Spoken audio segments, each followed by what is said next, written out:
Hello, আজ অনেক দিন বাদে চলে এলাম একটা ছোট্ট ভিডিও নিয়ে। তো তোমরা তো জানোই আমার লাইফে প্রবলেমের শেষ নেই, এর জন্যই ভিডিও শেয়ার করতে পারছি না। তবে ডোন্ট ওয়ারি, খুব তাড়াতাড়ি আসবো। যাই হোক, পরেরটা পরে দেখা যাবে। আজ আবার একটা পার্সেল এসেছে, সেটা আনবক্সিং করতে করতে ভাবলাম তোমাদের সাথেও কেন না শেয়ার করা যায়। তাতে একটা ভিডিও শেয়ার করাও হয়ে যাবে, আর প্রোডাক্টটা কেমন সেটাও শেয়ার করা হয়ে যাবে। এর মধ্যে আছে একটা নাইট স্যুট।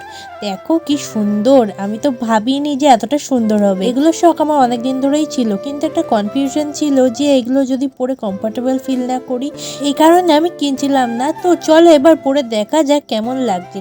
এই যে দেখো, তোমরা কিন্তু জানাবে কেমন লাগছে। আর আমি যে ভয়টা পাচ্ছিলাম যে কমফোর্টেবল ফিল না করলে কি হবে, তো সেই বিষয়ে আর কিছু বলতেই চাই না। এতই কমফোর্টেবল যে গরমেও পড়তে পারবো এটা। আমার তো এত পছন্দ হয়েছে যে ভেবেই নিয়েছি আরও একটা নেব। আর এটা কিন্তু প্রপার কটনের নয়, এই ম্যাটেরিয়ালটার নামটা আমার ঠিক মনে পড়ছে না।